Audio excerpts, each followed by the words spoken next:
Okay, so here's some backstory before we get into the disturbing stuff. I work for a call center that handles real estate agents. I'm pretty much a glorified assistant to agents, but to about 300 different agents a day.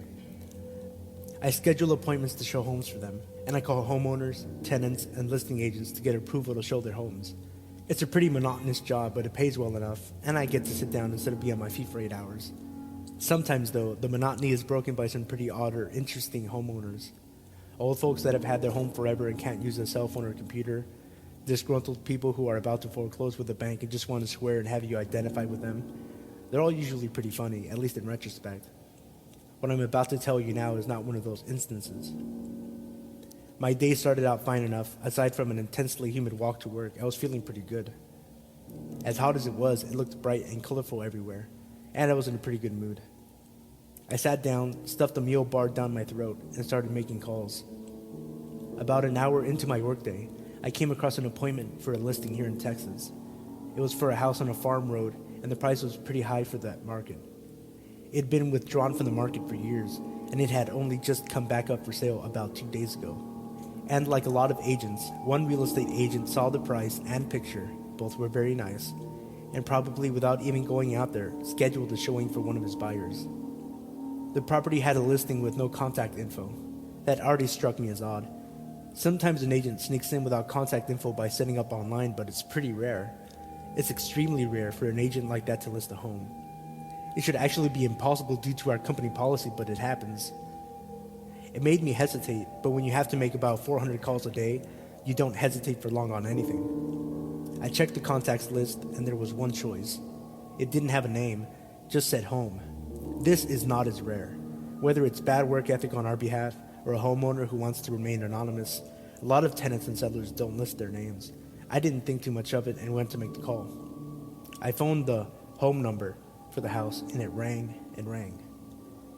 After about 10 rings, I was ready to hang up and mark it as a did not answer, but then I got the machine. It was the generic automated voice that answered. I hate those more than nearly any annoying seller. They take forever and they're so loud and robotic. Just a pet peeve, I guess. Hello, no one is available right now to take your call. Please leave message for... The automated voice droned out the long phone number as I motioned my hand in a hurried manner, like I could somehow speed it up through my impatience. Once the beep sounded, I began my usual spiel. Hi, this is Wayne with my company, and I'm calling about your home on the address. I have an agent named Showing Agent who would like to show your home to a buyer at... The phone clicked, and I could instantly hear what I can only describe as old-timey 30s music echoing through the home. It was accompanied by a low slapping or thumping sound, like someone was dancing very slowly or loudly by themselves. The sounds were soon accompanied by a heavy and anxious breathing right up against the phone on the other end. Hello, is this the homeowner for address? I asked, already getting the creeps. There was a chuckle and snort through the heavy breathing, then just more music, slapping, and heaving. I could tell it was a man's voice. It sounded like a big man. Hello, sir? I asked again. Yeah. A raspy voice said. Then nothing else aside from that disgusting breath gurgling up and down. Yes, sir. I have an agent that would like to show your home between 12 and 1 today. Would that be possible? I asked, running through the words. You got buyers with them? The voice asked. Well, no shit, I thought, but didn't say. Yes, sir. How many? He almost interrupted me. I'm not sure, sir. At least one. I answered. It caught me a bit off guard. I'd never had a seller ask me that before. He grumbled for a minute, and I could swear I heard someone scream bloody murder from somewhere in the apparently large house. I wanted to pretend it was part of the song, but there had been no vocals up to that point, and the scream wasn't exactly melodic. The slapping stopped, and I started to suspect that it had never been slapping to begin with, but maybe chopping. I shuddered, and then he spoke. Well, all right. Send them over. We'll entertain some new guests. He laughed heartily, and I could hear the phlegm in his throat. He hung up before I had a chance to say anything else. I felt slimy somehow, but he gave me approval, and I was glad to be done with the call. I approved the appointment and went to the next call. A few calls went by, and I had completely forgotten about the whole thing. I just absorbed myself in my mind-numbing work, powering through the day. It wasn't about until 3 hours later that I got a call from a homeowner. They had been called earlier for a showing, and the agent never showed up. I pulled up their information, and as soon as I saw the agent's name, I got chills up my spine. It was the same agent that had shown the house with the music and the screaming. I pulled his profile up on my screen. I wasn't even paying attention to the complaints of the homeowner on the line. I saw that this appointment was next on the schedule, and it had been past the showing time for an hour. He never showed up after going to that house on the farm road. I rushed the angry homeowner off the phone with whatever bullshit customer service response my brain manufactured. I don't even remember what I said. I tried calling the agent, but he didn't answer. It went straight to voicemail. With real estate agents, that's pretty common, but this time it was unnerving. I called his office under the guise of getting approval for an open house on one of his listings. That's usually a surefire way to skip through the lies of he's not in the office right now or he's currently with a client. But his assistant seemed sincere when she told me he had not returned to the office today and that he wasn't currently answering his cell phone. She even seemed a little worried, as though this wasn't normal for him. I tried to reassure myself that it was fine. It's quite regular for agents to just not answer their phones for days at a time. I pushed the weird and dark thoughts from my mind and went about my day. But like a fly that won't stop buzzing around your face, the thought just wouldn't leave my mind. The sound of the screaming, the odd old music, and the heaving, grunting man who seemed all too happy for visitors. What the hell did I just send those people into?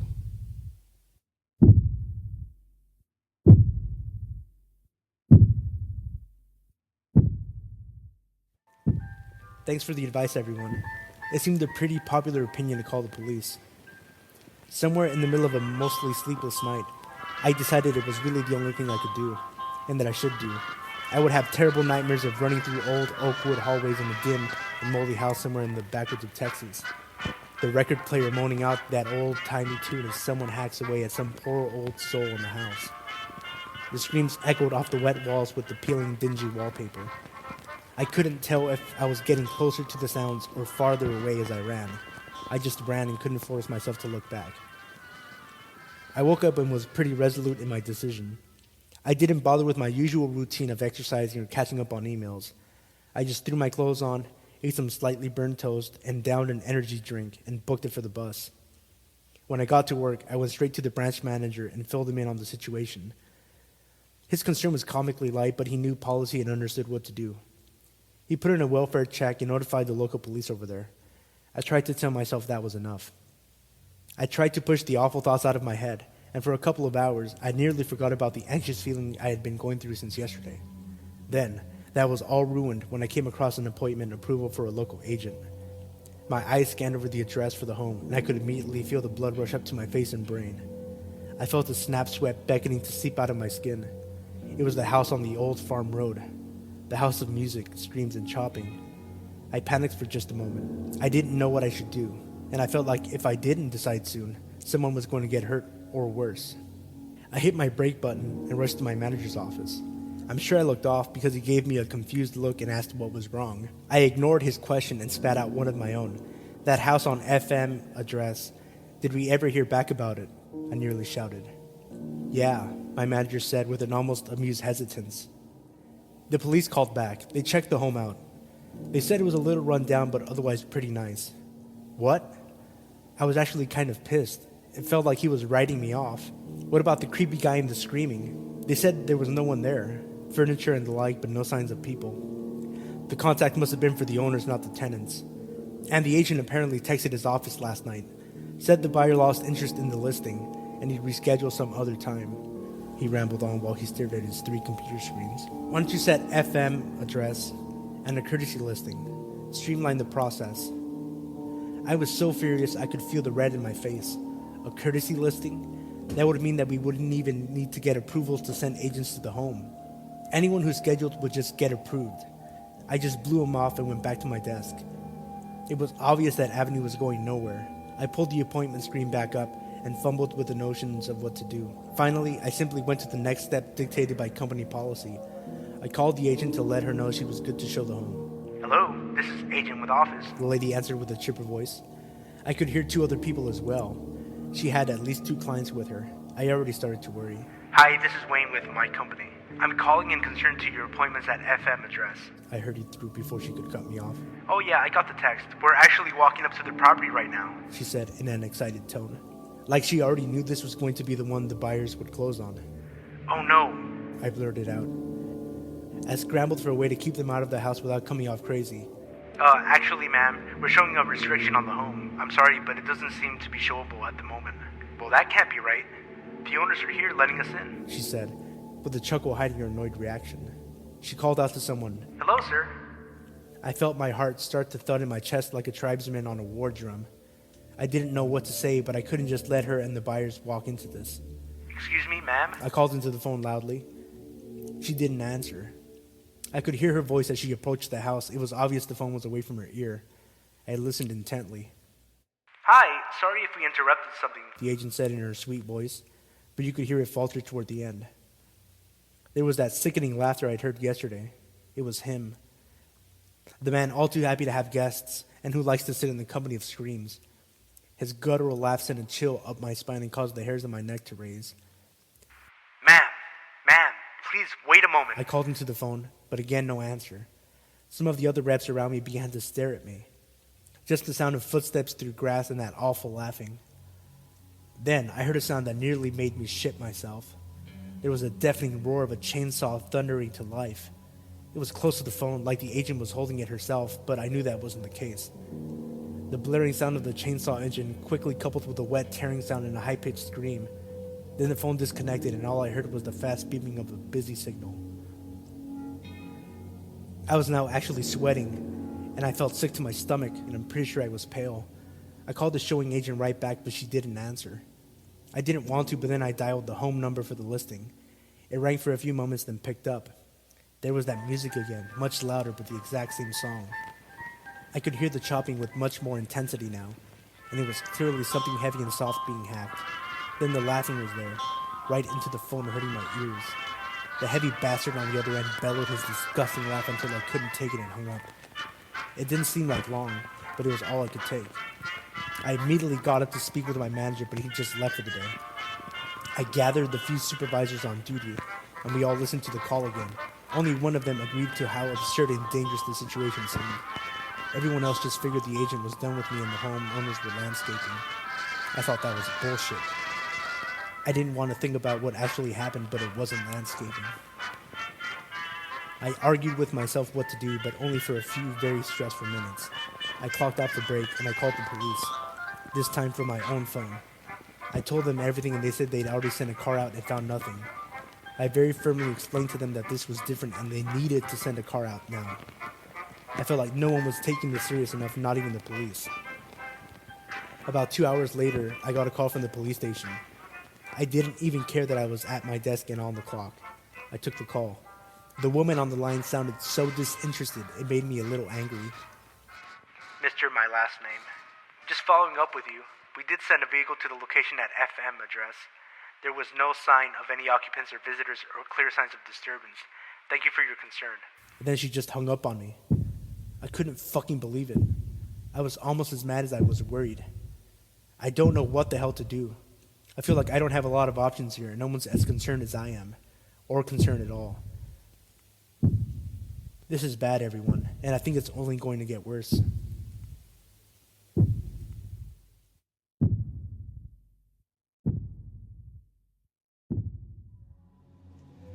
I'm still alive. The fucked up things that I've been forced to see. Okay, I can write this. I feel like I have to write it now. I went, everyone. Like a goddamn fool, I went to the house on the farm road. Of all the stupid decisions I've made in my life, I'm getting ahead of myself. I guess you guys left off after the poor folks had gone to the house and I heard that damn chainsaw. The awful wet ripping of flesh, the screams. Like I'd mentioned, I got nowhere with my employees or even the police. It looked like I was the only person who gave a shit. That being said, I sure as hell didn't have the nerve to do anything. At least not on my own. I had the day off from work, thank fucking Christ. I called my best friend Mario and asked if he wanted to hang out. Mario is my best friend and always an intelligent mind to bounce thoughts off of. We got together for drinks and I unloaded my whole story on him. In retrospect, it may have been a bad idea to confess to Mario. He's the type of guy to act. We have to go out there, he said to me, finishing off his second Dos Equis. We probably shouldn't have been drinking that early in the day, but the kind of story I was telling pretty much warranted it. No, we certainly don't. I put a full schedule blocker on the home. No agent can show it as long as no one takes my blocker off, I said, starting on my third screwdriver. That's not gonna last and you know it. Besides, these assholes need to pay. Look, you have a gun and so do I. Jagger's in town, let's all go out there. You can bring your GoPro and get some evidence. If anyone pulls something, we'll mow him down. He made a gun motion with his hands as he spoke. It may have been the alcohol, but it didn't seem like the worst idea. Jagger was a friend of ours that had just gotten back from active duty. Another 20-something with nothing to lose and always in the mood for a life-threatening adventure. And Mario and I went to the range enough times to convince ourselves we were good shots. We can at least take a look around, see if they have the agent's car or something, I said after a long time thinking. Not long enough, I know now.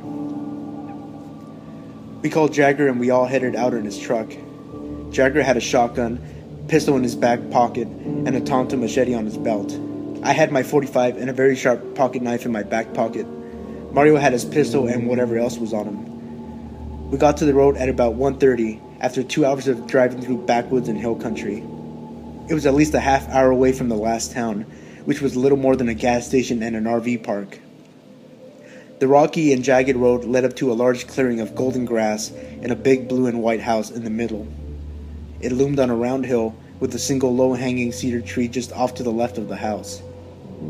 We didn't leave the cover of the trees right away. Jagger pulled his truck off the side of the road about a quarter of a mile before the clearing. We carefully walked up to the edge of the tree line and watched the house for a while. When we decided that it looked clear, Mario dashed up to the corner of the house. He peeked into a window very slowly. He lowered back down and waved us over. Jagger and I both ran with our bodies low to the ground to Mario.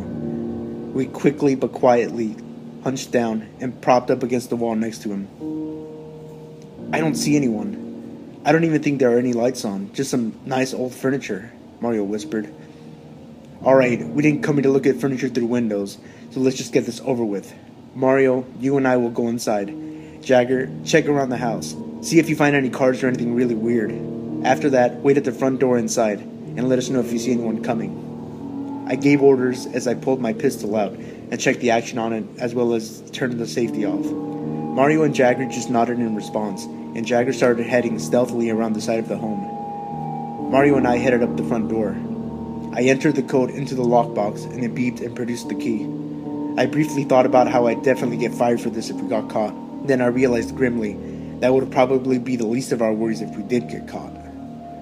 I slowly stepped in, gun drawn. I didn't call out or make a single sound. Mario followed in behind me and gently closed the screen door, but left the front door just an inch shy of shut. We headed into the living room first. The open windows allowed a soft breeze in that fluttered the pretty curtains. The sunlight cast long columns of dancing dust through the room that provided the only light. There were black and white pictures of some family that presumably had lived here. It wasn't bright enough to get a good look at any of them, though. There was a piano in the corner with a cover loosely draped over it, gathering a large, thick layer of dust. The furniture was nice, and obviously very old, made of engraved wood and finely stitched cushions. Nothing in this room seemed like it got much use, though.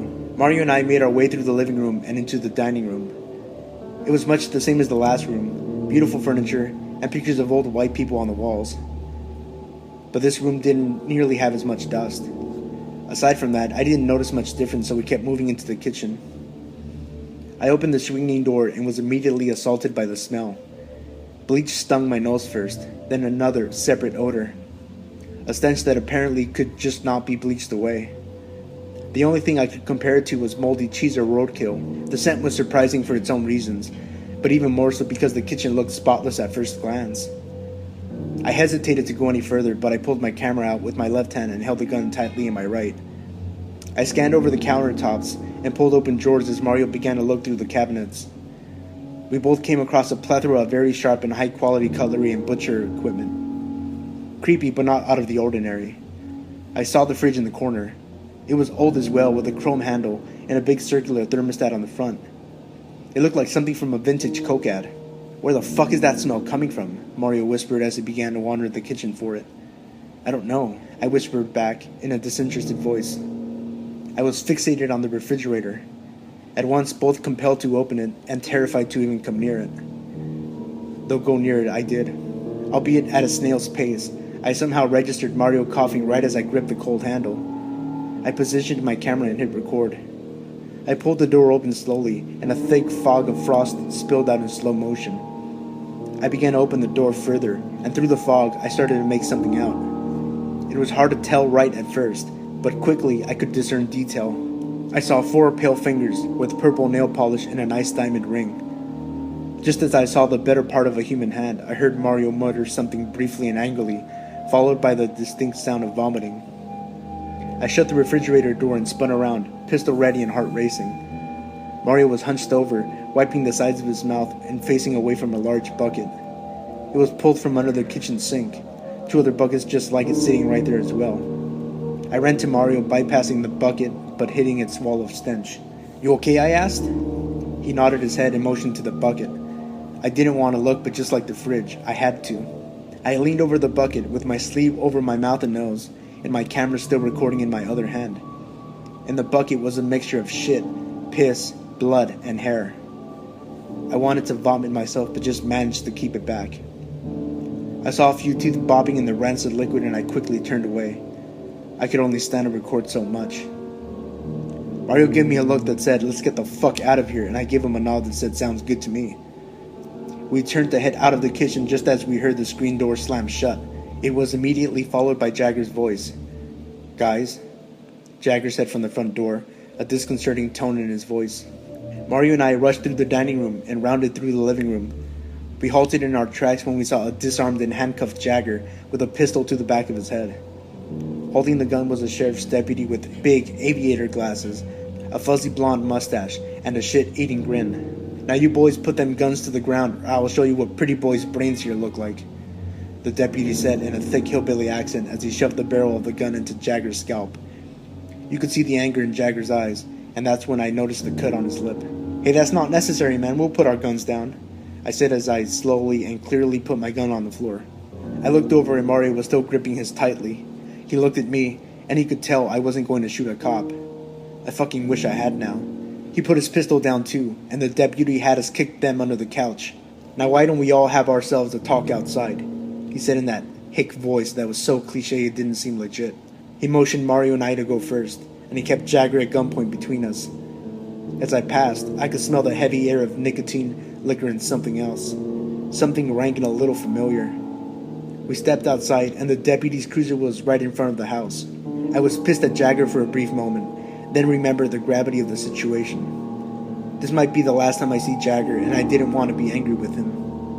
The smelly deputy shoved Jagger into the backseat of the cruiser and waved his gun for Mario and I to join him. Mario, pissed as he was, began to head to the car. "Wait, what are we being charged with? You can't just arrest us. You haven't even asked for our names," I started in. I'd been arrested before and this was all wrong. "Oh, we got ourselves a smartass here. You," the deputy pointed his gun at Mario. "Get in the car." Mario looked at me one more time, then got in the backseat with Jagger. The deputy pointed his gun at me now. "You, put your hands on the hood." "Fuck you," I said, and stonewalled the son of a bitch. He cocked the pistol. The barrel was pointed right at my forehead, and it was a big fucking gun. 6-shot revolver, and it looked like a .357 Magnum. Hearing the hammer on that beast get drawn made my knees want to give out. I didn't show it though, and I'm at least proud of that. "I said put your fucking hands on the hood, asshole," the deputy said in a calm but frustrated voice. I stared at him for a second longer, then did as I was told. I ran through a million scenarios in my head of how to play this, and in none of them could I dodge a bullet. As I propped against the hood, I could feel the heat from the engine coupled with the hot summer sun on my back. The smell of him laid over me like a blanket as he leaned in to whisper in my ear. "I like the ones that have attitude," he said in an almost sensual voice. I remember thinking to yell, "What the fuck?" And at that point was fully prepared to elbow him in the face and take my chances trying to grab his gun. But before any of that had a chance to materialize, I felt my teeth clack together, and I tasted a cloud of chalk in my mouth. Then there was darkness.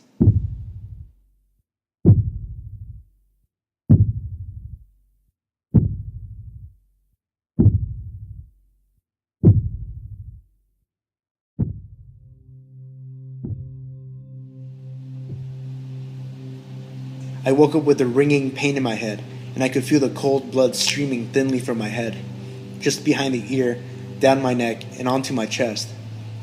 I could tell I was hanging from my wrists and standing. I opened my eyes, and at first only saw black. I could hear muffled breathing near me, and then a loud scream of pain from somewhere else. It was Jagger's voice screaming. At least I thought so. I had never heard him scream. Not like that. My eyes adjusted to the dark, and I saw Mario without his shirt, being suspended just on the tips of his feet by a chain from the ceiling. He was covered in streaks of his own blood and had short cuts and gashes all over. There were a few other chains and hooks hanging from the ceiling, a stained and rusty sink in the corner, and a large metal table in the center of the room.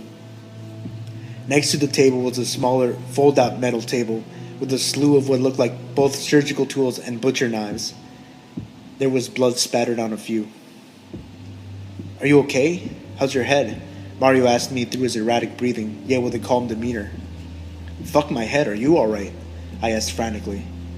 "That piece of shit is just toying with me, cutting just deep enough and in the right places." "I don't think he wants us dead yet," Mario said, his brow covered in sweat and blood. We heard Jagger scream again and both looked to the one door in the room. "Where is he? How long have they been?" I asked. "I don't know. After you, he knocked me out too. I woke up and he started to..." Mario didn't finish, but he wouldn't have had time to regardless. At that moment, the door opened, and at first we saw a young woman who was dirty and bruised, yet well dressed. We quickly realized she was being led from behind by hair, her head yanked back and her cries muffled. Behind her was the deputy, smiling that same fucking grin. As he began to bring her closer, I noticed her mouth was sewn shut with a thin leather strap, and there was a poorly bandaged stump where her right hand should have been. I was in an instant both disgusted and furious. The deputy shoved her down to her knees, and she collapsed without a fight. This poor girl looked younger than me, and she'd seen so much hell. "This here's the one," the deputy announced to her, pointing his pistol at me.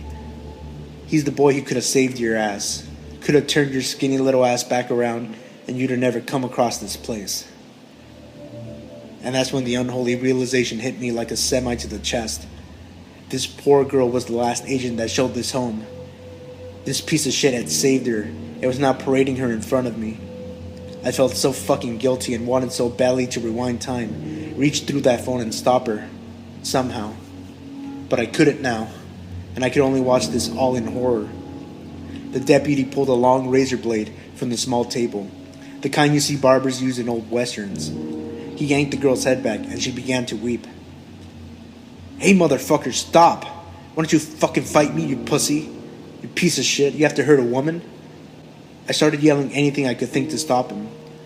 I could vaguely hear it over my screaming throat and pounding heart, but I could tell Mario was doing the same. The deputy just smiled that same shit-eating grin and sliced the poor girl's throat from one ear to the other. A thin red line formed, then opened to a gaping second mouth that streamed out a river of crimson. I jerked and pulled at my chains as I cursed the bastard, in his aviators and crazy smile. He licked the blade as he stared at me, and he didn't flinch as the razor cut his own tongue and his blood mixed with the girl's. I wanted to be a million fucking miles from him, but not before I kicked his head in. He started to walk towards me, the bloody razor in his hand, and my own reflection getting closer in his aviators. I jerked and yanked as hard as I could on my chains, gritting my teeth and screaming obscenities at him, begging him to fight me like a man. He stopped and started to laugh, somehow also in a hillbilly accent. He turned to his little table of atrocities, pulled it close to us, and started to pick out a new toy to fuck me up with. I didn't stop pulling at my chains. It was starting to really hurt, and I could tell I'd already scraped a lot of skin off. My hands were getting pretty bloody, and they hurt like a bitch, but I didn't care. I just wanted to kill him. "Here's the one, little Mr. Attitude," the deputy said as he seemed to find just what he was looking for. He didn't get a chance to turn around and use it, though. I had pulled one hand free, and the chain rattled quickly as I leapt for the deputy. I tackled him, and we slammed against the big metal table. We both went to the floor, and I quickly wrapped my chain around his neck as I straddled his back. I pulled the chains as tightly as I could, and I could see his face turn colors while he scratched and clawed at me in vain. After a few quick, choked moans, I heard his windpipe crush, and he stopped moving and went limp. I didn't let go for another 30 seconds. I released my grip finally and let his smelly corpse fall to the ground. He sadly didn't have a gun, but I grabbed the keys from his belt and unlocked myself and Mario. Mario nearly fell to his knees, but I managed to catch and prop him up. At that moment, I realized we hadn't heard Jagger scream for a while, and like a fucking cosmic joke, the door burst open. Standing there was a man who barely fit in the doorframe. He was at least 6'8" and dressed all in dark leather. He had a butcher's apron that was splattered with blood along with his giant filleting knife. His face was completely covered in a black leather gimp mask. The only thing I could describe it to would be the creep from Pulp Fiction, but imagine it on a linebacker for the Cowboys, covered in blood. Mario and I stared at him for a second as he stared back and quickly assessed the situation, panting heavily beneath his mask. Then he squealed in a gurgling voice and charged at me with his knife. I pushed Mario aside and thank God my muscle memory kicked in and the years of Goju Ryu weren't for shit. Like with any large man I ever sparred with or actually fought, I always go low and for a big man's knees. All that weight channeled right into a very vulnerable part of the body. As he ran straight at me, I sidestepped low into him. I sent a very solid right jab right into the side of his knee and I heard a loud pop. He stumbled just past me and I could hear the flaying knife whiz through the air past my head. He crashed into the wall and I didn't see how he landed. I grabbed Mario and booked it out of the room. I could hear the large man yelling and getting back to his feet. I closed the door behind me and saw I had locks on this side. I locked them all in and jumped back as a loud thud hit the door and shook the whole wall. I spun around and was in a dim hallway of locked doors, all but one door at least. We ran down the hallway to the open door and saw Jagger tied, straddled to a chair with his back facing out. He had long thin strips of skin missing from his back. The big fucker had been filleting our friend. I felt my stomach turn, a feeling I was starting to get used to. I quickly untied him and Mario and I helped him out of the room. We started towards the other end of the hallway of big locked doors as the thundering continued from the room we were in. We got to the end of the hall and a short staircase led up and out into the dining room from out of the floor. The table had been moved aside and there was a secret door that led to their fucked up butcher dungeon. We started to rush out of the house when I stopped.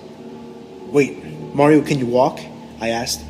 "Yeah, what are you thinking?" Mario said as I pulled away from him and Jagger. "Take Jagger to the truck and give me your lighter," I said as he reached in his pocket and handed me his little gas station lighter. Mario has always been the type of friend to trust me and just go along with the plan. He turned and helped Jagger out the front door. I ran to the kitchen as I grabbed the tablecloth from the big dining table. I yanked the stove out a foot or two and kicked the gas pipe loose in the back, then tore through the cabinets until I came across a bottle of cooking brandy. I hauled ass back out of the house as I heard a loud crashing and splintering noise from down below. I got outside and headed for the dead deputy's car. It was night outside, and I wondered for a brief second how long I'd been out, and how long Mario and Jagger had been tortured. I focused on the moment again, and doused the tablecloth in the brandy and shoved it in the gas intake. I started to reach for the lighter when I heard the distinct sound of a chainsaw roaring to life from somewhere in the house. I almost pissed myself. I wrenched the lighter out of my pocket and started to flick it on. It wouldn't light. I tried it again, nothing but sparks. Again and again and again. Nothing. I could hear the chainsaw getting louder. My blood was pumping so fast I felt like my veins were on fire. I held the lighter up to the moonlight and saw that there was a sliver of lighter fluid at the very bottom. Well, fuck, I thought. I took a deep breath, turned the lighter upside down, then back. I flicked the wheel and button once and it lit. I set the cloth aflame and ran like hell. I didn't look back, but I could hear the chainsaw like it was on my heels. Then all I heard was a ringing and I was off my feet. I rolled through the big yellow grass as chunks of fiery debris rained down around me. I couldn't hear anything, and my head and my body hurt, but I got right back on my feet and started running again. I headed straight for the tree line and towards the truck. I could see it on the road, Mario and Jagger in it and ready to go. I glanced back once, just to see the fire. It was huge, and the giant black column of smoke was already beginning to block out the sky. I didn't see anyone, so I assumed the big man was still in the house when it blew. Fucking A. I got back in the truck and hauled ass all the way back to the city. I knew that Mario and Jagger needed medical attention right away, but knowing the deputy was killing people in that town, I refused to take them to that hospital. It only took an hour to get back into the city the way I was driving, and I got them both checked in. This was all yesterday, and Mario and Jagger are stable and are going to recover. I don't know what to do now. I killed a cop, so I really don't want to tell anyone of authority. I told the people at the hospital that a group of gang members tried to rob us, and we got into a bad fight. They seemed skeptical when they saw Jagger's wounds, but they didn't ask too many questions. All I know is that we killed those fuckers, and I'm happy about that. I have to go back to work tomorrow. I don't know how I'm going to take 400 calls a day when I know what can happen when just one goes very wrong.